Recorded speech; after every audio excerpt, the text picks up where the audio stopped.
His story of Lazarus, found in the 11th chapter of the book of John, is one of the most powerful and symbolic narratives in all of Scripture. On the surface, it appears to be an account of a man physically raised from the dead after 4 days in a tomb. But beneath the literal text lies a metaphysical blueprint for personal transformation. It is not the story of an ancient miracle, distant and irrelevant. It is the story of you. It is the divine allegory of every individual who has ever experienced loss, delay, hopelessness, or spiritual death, only to discover the power within them to rise again through the awakening of inner truth. Lazarus represents that aspect of you which seems beyond redemption, the dream that appears to have died, the desire you've buried, the goal you've deemed impossible, the self you've forgotten. Lazarus is not someone else in a distant time. Lazarus is your belief in what cannot live again. It is the version of you that has been wrapped in grave clothes of fear, covered by the stone of doubt, and shut away in the tomb of forgotten imagination. To read this story as mere history is to miss the treasure hidden within it. Every character and event in the story exists within your own consciousness. The tomb is the mental state of stagnation, where life feels motionless and desire unfulfilled. The 4 days symbolize the completeness of death, not just physical, but the kind of death we encounter when we feel our best days are behind us, when a relationship feels too far gone to mend, when a financial vision has been buried under years of struggle, when the calling you once felt hath gone silent. That is 4 days dead.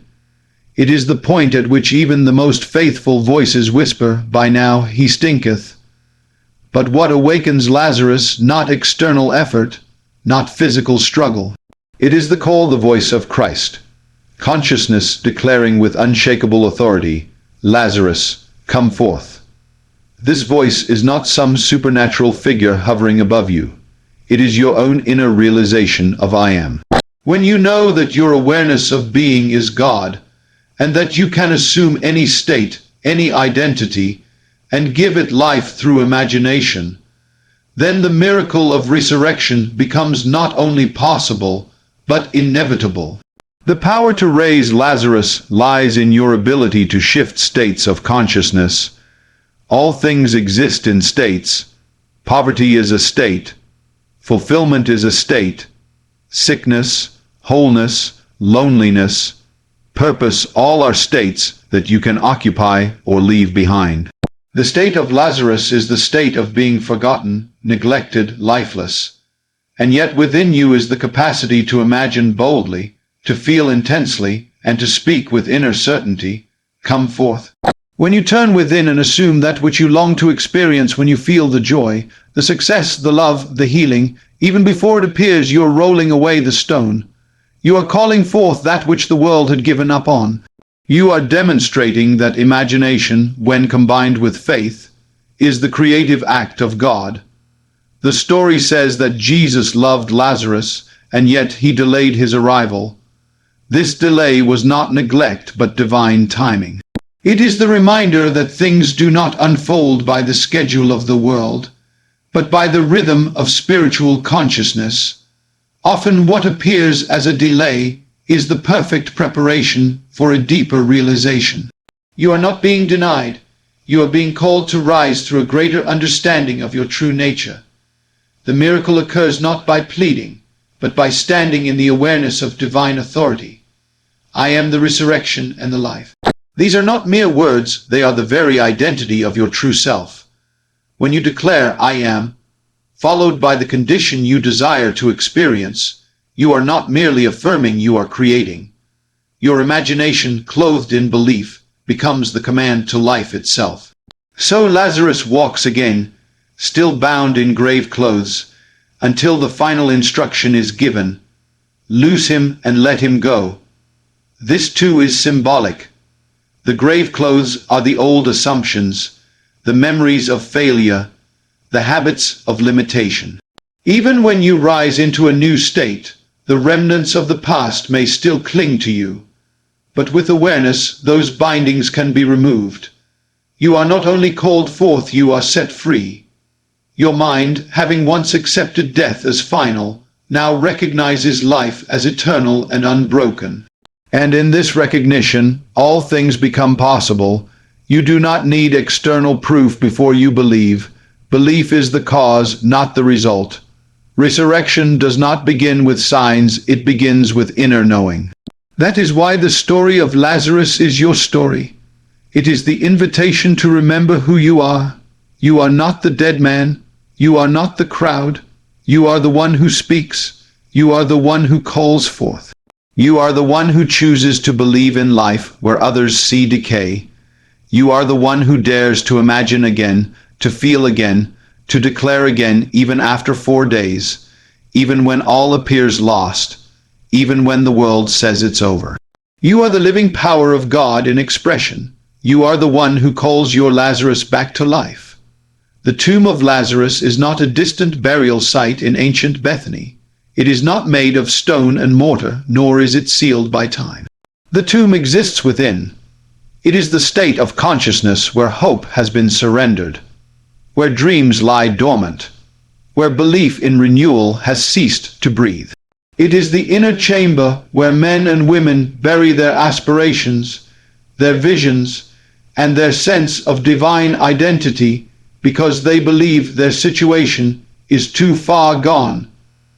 That tomb is not the property of death, it is the consequence of forgetfulness.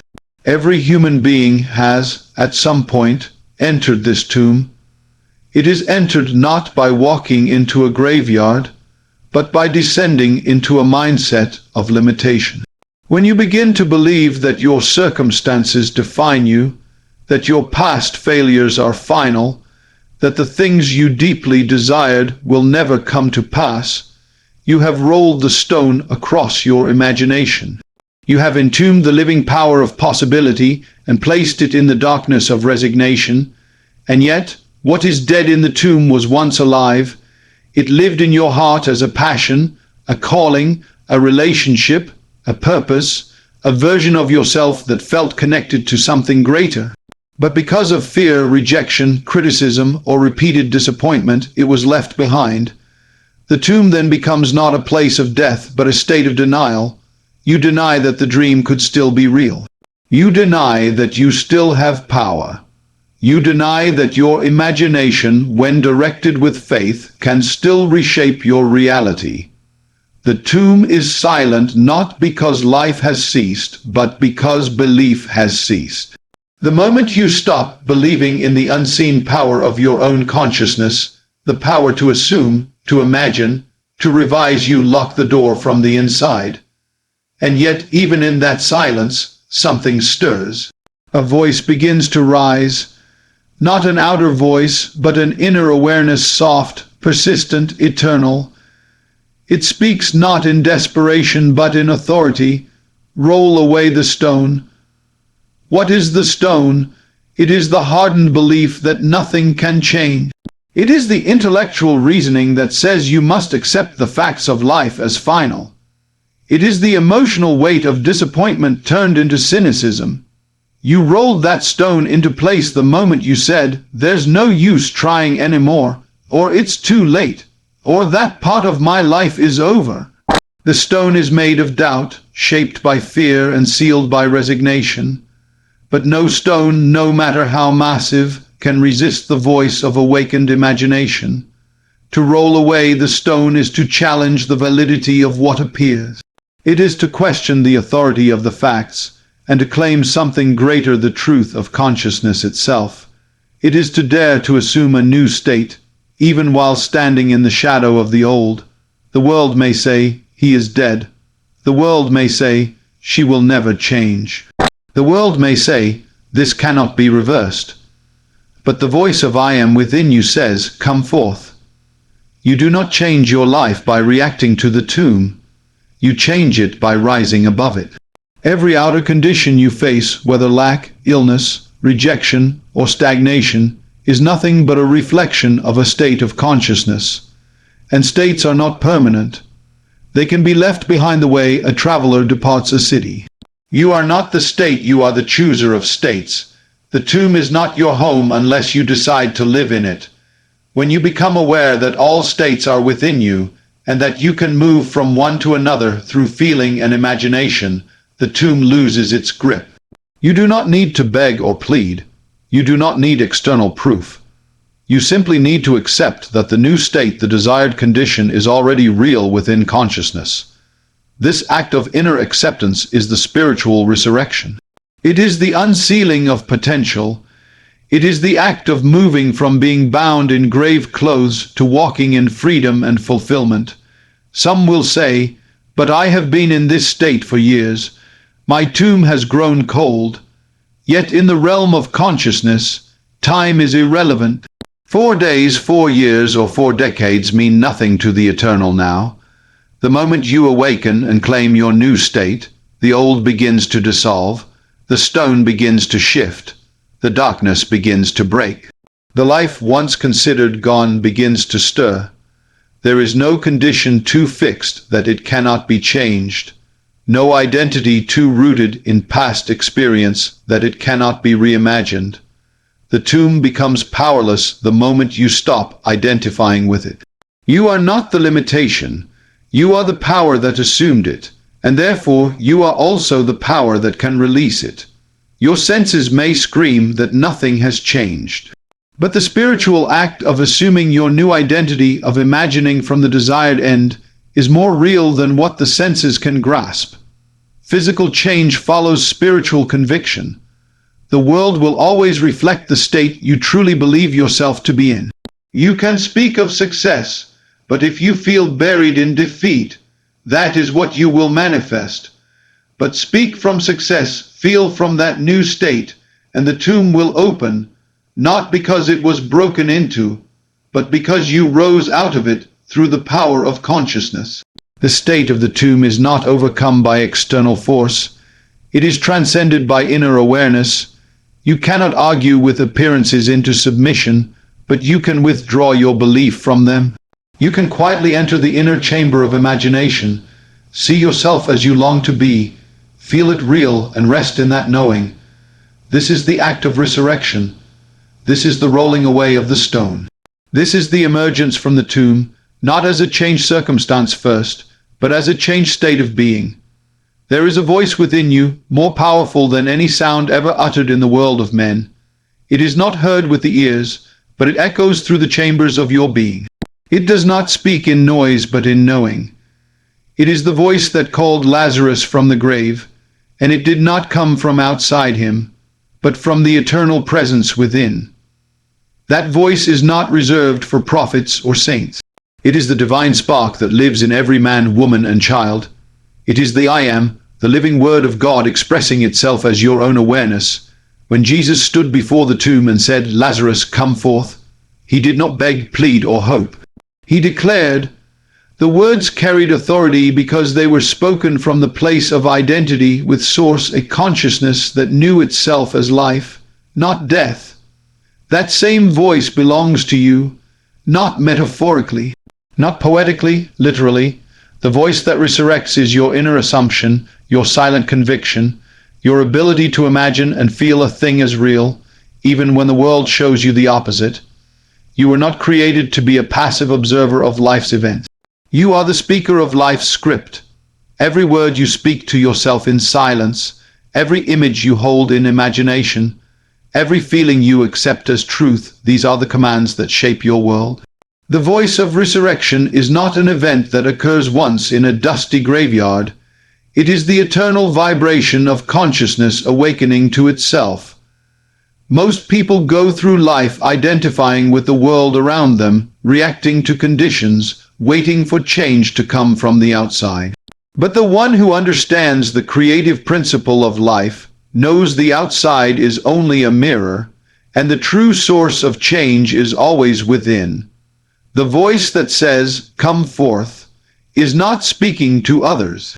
It is speaking to the parts of yourself that you buried, the dreams you forgot, the power you denied, the joy you postponed. When you speak from the state of knowing, when you declare from the feeling that something already is, you are activating the law of resurrection. This law is not governed by time, effort, or external permission. It responds only to belief, not superficial belief, but the deep inner consent that says, "It is so." That is the voice which lifts the dead. That is the power which takes what was deemed impossible and breathes it back into form. You may look at your life and see areas that appear lifeless, a career that has stalled, a relationship that has collapsed, a body that has weakened, a heart that has grown weary. And the temptation will be to speak of these things as facts, to describe them, to explain them, to defend them. But to describe the grave is not the same as calling forth life. What you describe, you give life to. What you declare, you resurrect. The voice of resurrection does not consult appearances. It speaks truth. It says, "I am strong." In the face of weakness, it says, "I am whole." In the midst of disease, it says, "I am free." While chains still rattle, and the world, seeing no change, may laugh. But the one who understands the nature of consciousness does not flinch, for he knows that the inner voice, once spoken with faith, will echo into the outer world as form, condition, and experience. It is not enough to hope. Hope waits, but the creative voice declares. Hope places the good at a distance, but the voice of I am brings it into the now. This is why all affirmations must begin from identity. I am, not I wish I were. I am, not someday I'll be. The moment you claim something as your state of being, you give it the breath of life. Lazarus did not respond to general encouragement. He responded to his name. This is significant. The voice of resurrection speaks specifically. It speaks to the exact thing you have entombed. It does not shout in vague affirmations. It calls your desire by name. So you must learn to speak directly to what you want to awaken. Not let something good happen, but let this dream live, let this opportunity rise, let this vision walk. You are not waiting for permission to speak. The voice is already yours. It has been yours since the beginning, but it must be awakened through awareness. You must come to know yourself not as the person buried in the tomb of circumstance, but as the one who stands before it and commands transformation. The shift happens the moment you stop asking how and start declaring what. The how belongs to the bridge of incidents, the natural unfolding of events after the command has been spoken. But the what is your responsibility. What do you want to give life to? What dream shall you raise? What state will you now assume as true? To speak with the voice of resurrection is to claim your divine right to create. It is to walk away from doubt and wear the garment of fulfillment, even while the world sees the grave. The stone rolls away not because of struggle, but because truth has been spoken. Your voice, when aligned with conviction, is more powerful than years of effort. It is more effective than 1,000 plans, more direct than any ritual. It is the creative act itself. Many will hear the voice and ignore it. Many will feel the stirring of a new state, but choose to stay in the familiar comfort of limitation. But the one who dares to speak, truly speak from the center of their being, will see mountains move. The voice does not require volume. It requires alignment. It requires that you step into your identity as creator, not creature, and speak from the place of authority rather than need. You already have the power to raise what appears to be dead. You already hold within you the word that changes everything. But it must be spoken not just with lips, but with feeling, with faith, with imagination. It must be uttered from the place that knows the outcome before it appears, that sees the harvest while the seed still lies in the ground. The voice that resurrects does not say, maybe. It says, I am. It does not wish. It assumes. It does not hope. It knows. In the story of Lazarus, the most haunting detail is not that he died. It is that he was dead for 4 days. Not a moment, not a day, but 4 days, long enough that even those who loved him declared, by now, he stinketh. 4 days in the language of consciousness is not a measure of time alone, it is a symbol of finality. It is the mental and emotional conclusion that nothing can be done, that the moment has passed, that the promise is buried for good. But what this story reveals is that time has no authority over resurrection. Time may mark decay in the world of appearances, but it holds no weight in the realm of imagination, for you are the master of time, not its servant. The outer man bows to clocks and calendars. He is ruled by deadlines, by ages, by the so-called right time, and too late. But the inner man, the divine consciousness within, lives in eternity. To this consciousness all things are now. There is no delay in the spirit. There is no aging, no loss, no decay. These are only appearances, only shadows projected by the belief that time is greater than awareness. But awareness is first. Awareness precedes every condition, every event, every so-called fact of life. And to the one who understands this, time becomes fluid, submissive, secondary. It is only in misunderstanding that we treat time as our enemy. We say, "It's too late for me," or "I've missed my chance," or "If only I had done this sooner." And yet all of these statements rest on the false premise that time has power. But time has no power apart from belief. It is not time that buries dreams, it is our agreement with the belief that delay equals defeat.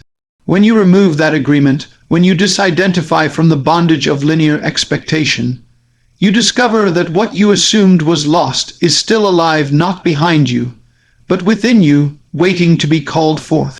The man who walks by faith, not by sight, is not concerned with how long something has appeared to be dead. He knows that the imagination, fused with belief, overrides the decay of circumstance. Whether it's 4 days or 40 years, the delay is meaningless to the one who creates from within. To raise Lazarus is not to turn back the clock, it is to declare, from the present, a new state of being. In that declaration, time rearranges itself to fulfill what consciousness has claimed. Every moment you affirm a new assumption, you are bending time. Every time you feel the wish fulfilled, you are stepping outside of the rigid logic of the senses and entering the timeless truth of spirit. The outer world may still say, "It's been too long," but the inner world answers, "Now is the accepted time." For in the creative realm there is no later. There is only now. Every act of assumption is a resurrection. Every time you occupy a new state with feeling and faith, you are proving that time does not dictate what is possible, state does. What the world calls process is nothing more than the natural unfolding of a new state. When you assume the feeling of already being what you desire to be, the world must conform, not because time is your ally, but because time is your subject. The length of time it appears to take is not due to delay in manifestation, but due to delay in assumption. The moment you claim the state and remain loyal to it, the so-called future becomes a reflection of that inner decision. The 4 days of Lazarus's death represent a common human illusion, that delay equals decay. That if something doesn't happen quickly, it cannot happen at all, but consciousness is not in a rush. It doesn't act in panic or under pressure. It speaks and it knows, it declares and it rests. Time only becomes frantic when you abandon your awareness of being and look instead to circumstances for confirmation. But faith never begs. Faith never checks the clock. Faith knows that what it imagines in the now is more real than what the senses report. When you understand that you are the master of time, you cease chasing results and begin living from cause, and cause is always within. It is not about what happened yesterday or what might happen tomorrow. The seed of change is planted in the present, and the harvest appears to unfold in time only because it is revealing what has already been accepted in consciousness. The tree was in the seed, the fruit was in the tree, and the harvest was in the belief that it would come. The story of Lazarus also reveals that even love does not always rush. The Christ figure waited before going to Lazarus. He delayed not from neglect, but from knowing. This delay was not a failure to act. It was a demonstration that life is not governed by panic or urgency. Life is governed by inner assurance. The world thinks action proves love, But consciousness knows that certainty is the highest form of love, the kind that waits calmly even when others weep and doubt and despair. To wait without worry is not apathy. It is mastery, and mastery knows that resurrection is never late. Your desire, no matter how long it has lain dormant, is still available to you.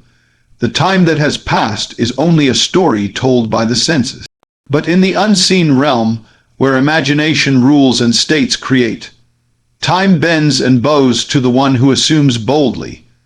What you were told is dead can live again, not by force, not by pleading, but by inner declaration. When you enter the state of the wish fulfilled, time serves you. It moves to accommodate your assumption. It obeys the shape of your belief. There is no missed opportunity in the eternal. There is no too late in the realm of imagination. What was lost can be restored, not by going backward, but by going deeper, deeper into being, deeper into the knowing that the power that spoke light into existence has never left you. It is still present, still willing, still speaking. The question is not whether enough time remains. The question is whether you will speak from the place where time does not matter, from the timeless awareness that I am is always now. In the story of Lazarus, the miracle begins not with the calling forth, but with a command, "Take ye away the stone." Before the dead could rise, the obstruction had to be removed. The stone, heavy and seemingly immovable, was not placed there by death, but by human hands. And what human hands place through belief, they must remove through understanding. The stone is symbolic. It is the mental resistance, the hardened assumption that what has died can never live again. It is the cold weight of doubt, finality, and fear. And the only power that can move it is imagination. Imagination is not idle daydreaming. It is not fantasy or escape. It is the creative faculty of God expressing itself through your awareness. It is the invisible cause of all visible effect. Every structure in the world, every invention, every book, every relationship, every success first existed in imagination. Nothing appears in the outer world unless it is first imagined within. And if imagination brings life, then it is imagination that can restore it. What the world calls resurrection is, in truth, the awakening of a forgotten image brought again to consciousness and claimed as real. When a man or woman accepts failure, they are rolling the stone over their own potential. When they say it is too late, or it cannot be done, or this dream is over, they seal the tomb, not because it is over, but because they have chosen to believe it is. The stone is not the obstacle, the belief in the stone is. It is imagination that first gave you your vision, and it is imagination that must rise again to see beyond appearances. The stone yields not to force, but to vision. It moves not because you plead, but because you perceive something greater than what the senses report. To roll away the stone, you must return to the place within where all things are still possible. This place is not accessed through effort, but through feeling. The moment you can feel the reality of what you desire, even in the face of complete contradiction, the stone begins to move. You do not need to know how it will move. You only need to occupy the state where it already has. That state is one of inner conviction, where the end is known before it is seen, where the outcome is claimed before it is earned. Imagination does not ask permission from reason. It does not seek validation from the five senses. It sees what is not there and calls it so. It steps into the invisible and declares it real. This is not delusion, this is the divine act of creation. When you imagine a scene that implies your desire is fulfilled, and dwell in that scene with full emotional acceptance, you are doing more than wishing. You are placing the command into motion. You are lifting the stone through spiritual law. It is not enough to hope that the stone will move. Hope waits, but imagination assumes. It feels now what the world will feel later. It accepts in advance what will be experienced in time. And because imagination is the cause, the outer world must conform. Circumstances are only the reflection of inner states. They do not lead, they follow. They do not command, they obey.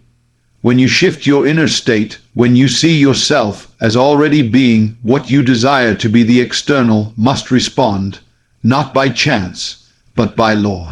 There is no obstacle too great for imagination, no past too fixed, no future too uncertain. The stone may seem massive, but its weight is determined only by your acceptance of it. To the one who imagines boldly, the stone is paper. To the one who believes in limitation, the stone is a mountain. What matters is not the stone itself, but your relationship to it. Do you identify with the one trapped behind it, or the one who commands it to move? You are not powerless. You are not buried unless you believe yourself to be. You are not waiting for someone to rescue you. You are the one who must awaken the image within and breathe it into life. What you once saw clearly, the goal, the dream, the version of yourself you long to become, can be seen again. It has not vanished, it has only been covered, and imagination is the light that reveals it again. When others questioned the removal of the stone, saying, "By now he stinketh," the answer was not debate but demonstration, and so it must be with you. You do not argue with appearances. You do not explain why you still believe. You simply imagine the result so completely that no argument remains. The stone moves not because you convince others, but because you have convinced yourself.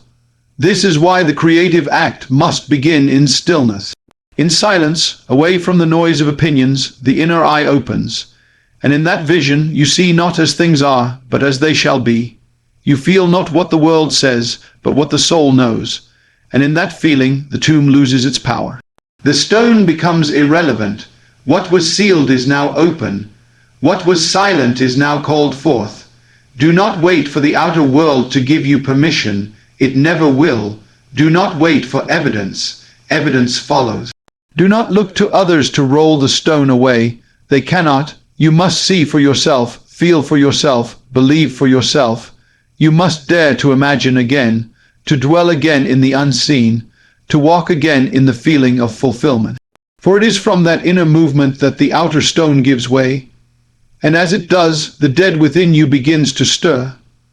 The Lazarus within the forgotten dream, the lost power, the buried self hears the voice of imagination, and it rises. It rises not in defiance of nature, but in perfect harmony with the law that governs all creation, as within, so without, as imagined, so expressed. The resurrection of Lazarus is not only a story about a man called forth from a tomb. It is the revelation of a truth buried far deeper than flesh, the truth that you are the resurrection power, the ability to transform your life, to awaken what appears dead, to raise what seems long gone. All of this is not outside of you. It is not held in the hands of fate, circumstance, or even divine intervention as the world understands it. It is within your own consciousness, awaiting recognition. When the voice cried out, "Lazarus, come forth," it was not a request. It was a command issued from the certainty of identity with the source of all life. The power behind those words did not originate from outside the world. It was the expression of awareness itself, of being, of the eternal I am. And that same power lives in you, not in part, but in fullness. Not as potential, but as present reality. The same force that called life from death is the same force you use when you assume a new state of being. When you speak from the end, when you declare the unseen as already seen, you are exercising the very essence of resurrection. Most people identify with the one lying in the grave. They believe they are the ones needing saving, that life must come to them from outside, that they are passive recipients of fate. But the truth is the opposite. You are not the one lying in the tomb. You are the one who speaks to the tomb. You are not the effect. You are the cause. You are not subject to life. You are life expressing itself through form, through imagination, through assumption. To say, "I am the resurrection," is to acknowledge that your awareness of being is the power that animates all things. There is no future moment where you become more divine, more empowered, more worthy. The moment you identify yourself with the desired state, The moment you assume it as your reality, you are resurrecting it. You are not bringing it into being through effort. You are reviving it by shifting into the state where it already lives. Resurrection is not about making something happen. It is about knowing something already is. There is no external savior coming to pull you out of your conditions. The world will not suddenly rearrange itself until you rearrange yourself. Concept. As long as you see yourself as helpless, buried, or too late, you are living in the tomb of your own making. But the moment you rise in imagination, the grave loses its hold. Your concept of self is the true tomb or throne. When you assume you are powerless, you remain wrapped in grave clothes. But when you assume the power is already yours, the bindings fall away. Nothing changes in your life until you change the state from which you operate. States are everything. Every person you admire, every condition you desire, every version of yourself you long to be, all of these are states of consciousness. They are not out of reach. They are not reserved for the chosen few. They are waiting to be entered, assumed, and occupied. You resurrect them the moment you say inwardly, I am that. You do not need to fix your past. You do not need to unravel all the steps that led to your present condition. The resurrection does not dig up old memories. It overrides them. It replaces them by moving into a new identity so complete that the past no longer matters, and you are not dependent on the world's permission to do this. You don't need credentials, qualifications, or evidence. You need only the courage to believe that what you feel and assume now is what shall be seen later. To operate from resurrection power is to move through life with the quiet confidence that reality is shaped from within. You begin to care less about how things appear and more about how they feel in the unseen. You begin to speak not to describe conditions, but to create them. You begin to imagine not as escape, but as initiation. You begin to live from ends, not chase means, and in doing so, you walk in the same authority that called Lazarus from the grave. The world may not see it at first. They may still see the stone. They may still see the grave clothes. But the inner shift has already occurred, and what has changed within must express itself without. The resurrection is not loud. It is not dramatic in its beginning. It begins in the silent assumption, the invisible choice to feel yourself into a new condition before there is evidence. That is the true miracle, not that Lazarus walked, but that the voice believed he would before he moved. You are not meant to wait for change. You are meant to embody it. You are not meant to hope things will get better. You are meant to declare them better, to feel the joy, the freedom, the success before it appears. That is the act of resurrection. It is not waiting for the world to approve of your new identity. It is walking in it now, in faith, in imagination, in certainty. The grave is only permanent to those who agree with it. The past is only real to those who relive it. But to the one who knows they are the resurrection and the life, every moment becomes new. Every state becomes accessible. Every dream becomes revivable. You do not resurrect the old. You awaken the eternal, and the eternal does not age, decay, or die. It waits for your assumption. It waits for you to speak not as the one seeking change, but as the one who is changed. Not as the one needing help, but as the one through whom help flows. Not as the one buried in life, but as the life that raises the dead.